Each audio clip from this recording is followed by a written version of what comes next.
I've been threatening to play Metal Gear Solid for forever. And then also talking about Hollow Knight. Um, and both of those seem like potentially Thursday games. Tuesday's streams are Wind Waker, but I forgot to put the most I forgot to put the most recent Wind Waker up. Yeah, well, so the thing with the Metal Gear Solid stream is that my first experience with Metal Gear Solid, the first game, was a traumatic experience, um, in which I was in a relationship. I was in high school. I was in a relationship with an abusive guy who decided that we were going to play all the way through Metal Gear Solid with no breaks and no saves. And if anything interrupted us, he got super mad and we had to start over. So it was a really bad time. Um, so I kind of want to try it again on my own terms years later and just kind of confront that. Um, so we'll see how that happens if I do that. Um, yeah. So that's what the Metal Gear Solid stream is. It wouldn't be a blind play, but it would be emotionally significant in different and weird ways. Um, but it would take, I think, less time than Hollow Knight. It would be more confronting old lore and stuff, whereas I feel like Hollow Knight would be like embracing new lore and stuff. I don't know. Anyway, hi Chibima. This is going to be full of so many spoilers, so definitely don't stick around. Do your work on stuff. But still, hi! And maybe you'll join us for something in the future if you've got the schedule and the non-spoiler. Yeah, it's a really weird thing, because when I tell people, like, I want to play Metal Gear Solid to confront, like, personal demons about it, people are like, that's weird, and they're, like, kind of like, what? And then I explain it to them. This is why, like, when you have like terrible like after school special versions of an abusive relationship, it's not very realistic. Like if it's just like, this person, he drinks and then he punches me in the face, and I'm like, I mean, yes, that can happen, but it's also things like flipping out because you didn't get to play the game he wanted to play all the way through without interruption, and every interruption makes him more and more furious. Like, which makes no sense. It's completely, like, nutso. As one of my friends would say, that is cuckoo banana pants. Which a lot of this stuff is. So, yeah. I'm doing alright, Dib. Yeah, no, it is. Like, the thing is, this stuff is messed up, but not in necessarily a stereotypical way. So, yeah. So we might, it's been a while, a very long time, so we might play Metal Gear Solid and I'd be totally fine. Or I might have breakdowns. Who knows? I think it'd be good for me to deal with it. Maybe we'll do that after Tacoma. And then it'll be time for Hollow Knight.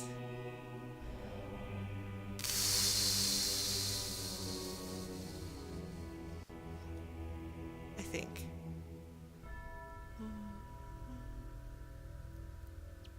Well, the thing is, like, I think he wanted to show off how good he was at it, and he wanted me to have the experience. The thing is, people who are, like, in that particular kind of crazy way, they have this idea in their head of how they want life to be.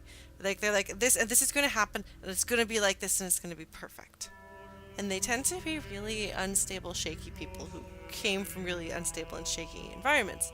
So they're like, I will have everything be perfect. And then it'll be okay and the bad stuff won't happen and the world will be under my control and I'll be safe.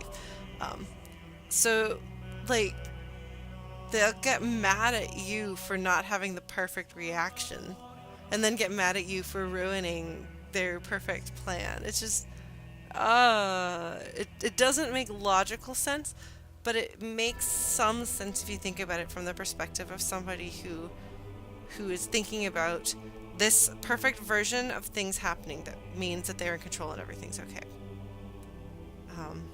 So, I don't know. I've thought a lot about what goes into that kind of mindset, or what goes into. Yeah, well, it's trying to have ownership, not necessarily over the person, although there is a degree of that, but trying to have control over the world around you to keep yourself safe. Because, I mean, a lot of times abusers are victims of abuse. Um, so I wouldn't say that it sees everyone else as hand puppets. Like, I mean, that's kind of like if you think about things from like whether that's psychopath or sociopath mindset, where like you literally can't have empathy for other people. Um, but this is more like you have empathy kind of, but more than that, like you've like absolutely centered your need to keep yourself safe, regardless of what that does to other people. And like people like this, like they genuinely think they're in love with you. They think that they love you, and they do love people. It's just not connected to healthy things. Um, so this is part of why I think it's so important to find people who are in bad situations. No, it's not control over how others perceive certain things, although that can happen. It's literally trying to control the things that happen in the world. Because if you have this like horrifyingly like unsafe, unbalanced childhood where you're growing up and you have no control and you can't do anything right, and so you're constantly being attacked and punished, and you internalize everything that's going wrong as being your fault. You kind of build up this idea that if only I can do everything perfect, the world will be safe, if you're like me. Or if only I can make everything go the way I want it to, it'll be okay. No, Cyber, you did not miss the last stars. I'm just kind of going off on. We started talking about Metal Gear Solid and why I want to play Metal Gear Solid, so right now we're constructing why abusers act the way they do. Slight tangent. We'll start it on the game in a bit, but I guess this gives people a chance to jump in. Um, but yeah, no, it's not like I think it's really important to disconnect your understanding of abusers as evil people and start thinking instead of them as fully fleshed out, fully rounded human beings who are acting the way they do because of the way that they have been shaped and molded and the way they've responded to that. Which is not to say let them all off the hook because it's not their fault. After a certain point, people have to be held accountable for their actions, especially when they're hurting other people. But I think that as long as you think of people who do bad things as bad and evil people, you're dehumanizing them. Which, like, even if we're not even talking about whether they deserve to have your pity or empathy or not, um, categorizing people into good and bad is damaging because it means that if you see somebody who could potentially be saved, who could be changed, who could be um, led out of that kind of thing, you won't recognize that because they're bad. It's a binary. They're bad now. And honestly, I think the more you like, the less we can think about things in a binary black and white way, the better off the whole world will be. So something I feel really, really strongly about. Yeah, Blue Glass. It's okay. Well, we're talking about why I want to stream Metal Gear Solid, which I guess means that I should stream Metal Gear Solid after Tacoma. Be an interesting experience. Just as this, I don't know if you heard me talking about that before, but as I've been telling people here, my first experience with Metal Gear Solid was as part of my abusive boyfriend in high school's abuse. So I want to kind of reclaim that. No, Snakebird Priestess, you're misunderstanding me. I'm not talking about fixing abusers. I'm talking about if you see like a young person who seems like they could go on that path and you are an adult who could intervene in their life, if you're like, oh, that person did something bad, they're all bad and just deserve to be punished, like you miss the chance for rehabilitation. I don't think that the victim of abuse has any responsibility whatsoever to try to fix an abuser, and I don't know that you can fix an abuser, but I do think that there is such a thing as interventions and rehabilitation, and there are people out there who can do that and opportunities that you can have to do that. And it's like little things like, for example, if a teenager who's kind of got like one foot in Gamergate pops into my community, we have a lot of disagreements about a lot of things. But that is a younger person exploring their place in the world, trying to figure out what they believe. Of course, I'm going to open my heart up to that person and see if there's any way that we can talk through that. Um, Instead of saying this person is guilty of doing bad and I will shun them and cast them out. You know? I think it's extremely, extremely, extremely important to remember the humanity of everyone that you face. Because it's, yeah, I know a big long talk about that with Pokey and Mother 3 for those of you who were with us or watched the archive of that stream. Oh man. Well, Snakebird Priest says, I've heard kidney stones are really bad, so I hope yours are okay. And yeah, no, not everybody has any obligation whatsoever, ever, to be the person who tries to help rehabilitate somebody. Um, like, my abuser, like, even if he turned around and became better, I mean, legitimately, genuinely good, because that means that other people aren't being hurt by him. And I would rather there be an improvement in the net goodness of the world than my personal feeling of vengeance being satisfied, if that makes sense. I would rather people not be hurt by him and him not be in a position to hurt people. And if that comes through by him being like, I have like found inner peace and dealt with my demons and now I will go out into the world and do good. I am genuinely, I would be thrilled. I mean, I'd be a little apprehensive, but I would be thrilled. That would be great. You'd be bringing goodness into the world instead of bringing badness into the world. How great is that? But I don't want to have anything to do with him. I don't need to have any sort of forgiveness or anything. Like, he hurt me. I have made my peace with my life having taken the path that it did. And he has no part in that. So I don't have to forgive him. I don't have to engage in his rehabilitation. But I would love if he were to change, because I want there to be more good in the world. It's like the idea of a justice system is, in my opinion, supposed to be to reduce the badness in the world. And that's not what vengeance and punishment do. That's what rehabilitation does. So instead of being like, gosh, these people keep stealing stuff, so we're just going to keep locking them up and beating them up until they stop. It's perhaps more effective to say, why do these people steal this stuff? Oh, they're hungry.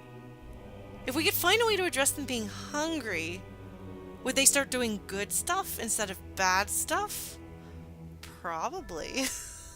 So I think, or maybe they don't know what they're doing. Maybe they don't have a skill set. Maybe they feel hopeless. Any number of things. I think we should strive for increasing the goodness in the world at all times. So, well, Dib, I'm glad you've been enjoying those. And yeah, Blue Glass, it took some time. I was very angry for a long time. I was really angry whenever anyone told me that I needed to forgive him. And I think what I've taken away from that is that it's not that I need to forgive him, it's that I need to make peace with my life. I need to make peace with what happened and the reality of it. And I need to let go of the part of the pain that I'm still burning myself with. So let that go. Accept that it happened. Accept that it has shaped me. Take the most positive stuff that I can from it. Learn to accept the things that aren't going to get better. Every relationship that I have from now until eternity, I'm going to be facing some of the aftermath of those experiences. That sucks. That's kind of how it is, Nothing I can do being angry about it is going to change that. So I'd like to think I've hit some level of peace and maturity. But yeah, that's a big old thing. And if we were to do the TLDR version, I would just say, you never have the obligation to forgive or rehabilitate your abuser. Trying to fix an abuser is probably a recipe for disaster. But trying to, if you are in a position to help facilitate the rehabilitation of a person who has problems and how they interact with other people, if you are in a position to do so, to facilitate that, to support that, I think that is a noble goal that the world needs more of. I don't know if that makes sense. But yeah, No, I wound up in that relationship in the first place because I was trying to fix a sad person. And I've spent a lot of my life trying to fix people. Most of my life trying to fix people. You can't fix people. Um, Sometimes people really genuinely do need a lifeline. Um, but you cannot give of yourself to support other people. They will develop a dependency on you when they should be learning to stand on their own 2 feet. So there's like a difference between like my friend is going through this thing and periodically I provide some support and giving too much support and that sort of thing. And I've actually had friends who stopped being my friend because they became addicted to me supporting them. And when I tried to pull away, they flipped out. That's happened a number of times. So it's all like related. That's obviously not the same as trying to fix a broken, damaged person who is hurting you, but it comes from the same place. I'm a fixer. So, well, and I also think the way we define forgiveness is really important. Like, do we define forgiveness as saying it's okay? Because it's not okay. It's not okay that that happened. And if somebody's abused you, if somebody has hurt you, um, that's not okay. That shouldn't have happened. You don't deserve that. Nothing makes it okay that happened. But it did happen.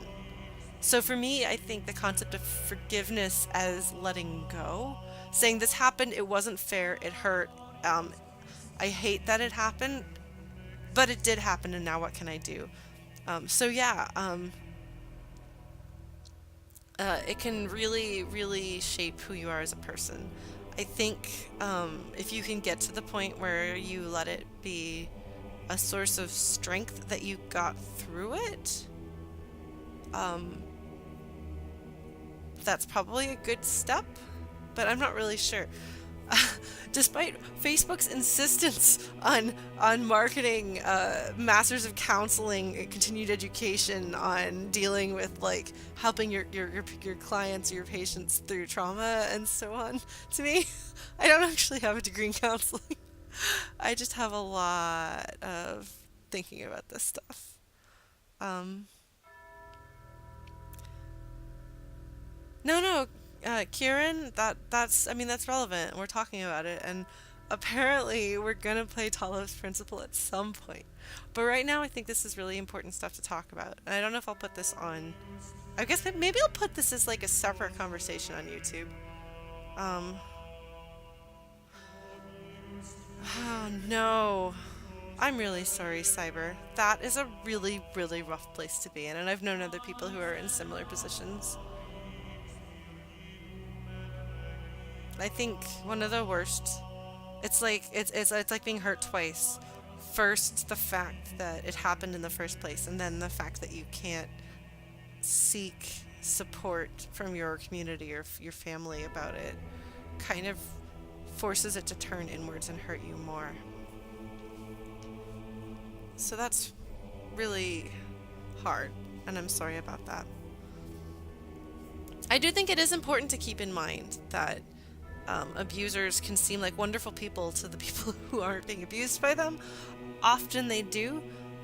So if you are touched by these stories, if you're like, oh, I feel this person's pain, like if you hear Cyber's story and you think, oh gosh, that really sucks, and you want to be, I guess the way you can help, you can't necessarily help Cyber's situation. But what you can do is if someone comes to you and says, this person that you think is really great actually was an abuser, try to um, put on hold your initial defensiveness of that person who's being accused of being an abuser, and remember that if the other person who's talking to you had this experience, even if it's not the same as your experience, that doesn't mean that they're wrong.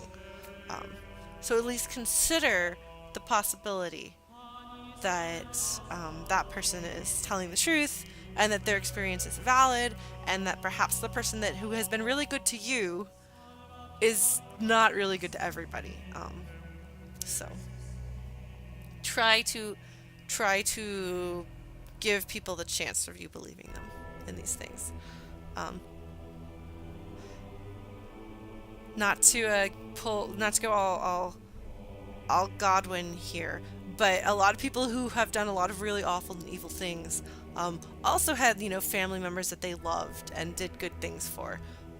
And so the people who weren't the recipient of the terrible and evil things that they did, um, other people might think they're great, despite what they've done. Um, so he would never do that is not really an argument when it comes to humans. And that's another reason why it's so important not to put bad people in the category of bad people. Because then you're like, oh, well, the only people who would do such a bad thing are bad people. My friend is good to me, so my friend is a good person, not a bad person. Therefore, this thing that a bad person would do that they've been accused of doing, they would never do, because it's a binary situation and I have determined that they are good. And if I put them in there with the bad category, that means that I'm friends with a bad person. And that really makes me feel like defensive and hurting, because I wouldn't be friends with somebody who's bad. So it's like it's way healthier for everybody, including the world as a whole, if we can just try our best to see shades of gray. So yeah. Yeah, Blue Glass, I can see that saying, but you're not that person anymore. Of course, it does require that other person to have changed, which I think is valid to be a prerequisite for forgiveness. I don't know if that's what people are talking about when they tell me that I should learn to forgive. I got so angry when people told me I should learn to forgive. But for me, it's also less about forgiveness as a saying it's okay, as more as like understanding. Like I guess for me, forgiveness is both making my peace with what happened to me and understanding where it came from, understanding why you did what you did, understanding that you were not born a monster, you were shaped to be a monster by the world around you, and that kind of it's my duty as a person who wants the world to be a better place to try to diminish the power of destruction overall. And so if that means being patient with teenagers who are still forming their ways of interacting with the world and choosing to welcome them and try to demonstrate to them a better form of behavior, better role models, a non-destructive, non-abusive way of interacting with people, I can do that. I'm a grown-up. I can do that. So I do that. So if we ever have somebody pop into the community and you're like, this person seems like really borderline, I don't know, like feel free to reach out to me. Chances are if I tolerate that person in the community, it's because I think that there's some way we can get through, or at least be a balancing influence, bringing light to the force, if you will. Yeah, no, I think that's important, Kieran. It should be for you, not for them. And a lot of times, that a person who comes to you asking you for forgiveness, who has abused you, a lot of the ways that they do that, it's very clearly for them. They want to be absolved of feelings of guilt. My ex has come to me a couple of times. My ex-boyfriend from high school. I want to make a distinction here. I have my ex-husband. He's a delightfully kind person who would never abuse anybody. I legitimately don't believe he has it in him to ever be that kind of hurtful or destructive. We didn't work out, but he's a great person. So when I talk about my abusive ex from high school, it's a completely different person. With the exception of that guy, actually, all of my exes have been very, very nice, good, kind-hearted people. There's just the one instance in high school that was really bad. Sometimes that's what it takes. I don't know. But yeah, otherwise all of my boyfriends and girlfriends have been really nice. So, it's now been about half an hour of talking about this stuff, which I think is a really, really important conversation to have. Shall we dive into Talos now? Which is actually a very, very heavy game when it comes to the themes that it deals with. I don't know that it's had any of this content in it, but it does really dig into human nature, life, and death, and identity, and what really matters when push comes to shove. And immortality, such as it is. And the best... I think one of the things that I like the most about Talos Principle is that it's about the best of human nature. It is an apocalyptic story that exemplifies everything good about humanity. And that's so rare. I mean, think of how many like zombie apocalypse stories or needlessly like what is it the I haven't read it but The Road I think is what it's called where it's like everyone's going to die and there's no food and the planet's falling apart and everybody is evil and horrible and being terrible to each other. And I'm just like that's super unrealistic. That's not true. That's not I do not believe that's how humanity would respond in the face of an apocalypse. Um, Talos principle, I don't know, maybe somebody could say that it's too idealistic in a way, but I think that it's not false, and I think that it's a breath of fresh air. And it inspires me to want to do better, just be better as a human. And that's really cool. Um, I'm trying to dance around any specifics because Chibima is still here and other people who may want to play the game. Um, but it is absolutely beautiful and moving. Yes. Yes. No, I agree 100% Cyber. It's this overwhelmingly optimistic, loving, uh, uh, yeah, thank you, Karen. I'm glad you made it too. Um, we don't always get to have these talks so much because I haven't been in a great haven't been in a great way myself for the past few years off and on, but I really do like having these conversations and it makes me feel good that we can still talk about them. um well, the thing is the characters being strongly self-selected for idealism and love, I think it's oh, thank you, Karen. Thank you for that, I appreciate it. um But I feel like I mean what the writers chose because it's not like it's important to remember that what happens in a game or a story that is created by a person was intentionally and consciously created. So it's not that the characters themselves self-selected for idealism and love. The people who made the game made the decision. The writer made the decision to showcase this side of humanity. It's so great. Like, I really want to sit down and have a chat with the writer of this game. And just be like, let's talk about humanity. But I should see what else. I believe he is the pronoun. Um, I should see what else he has written. I think it's a he. Um, because you shouldn't just take one work of fiction and determine that you know the person who made it based on that. But I'm interested in more. It's like I'm really excited actually. Tacoma is written by the person who wrote Gone Home, which was really well written. So I'm excited about that. I feel like Tacoma will be a good follow-up after Talos. All right, folks. I may put that rant on YouTube separately, but now, after bye Chibima and anybody else who wants to avoid spoilers.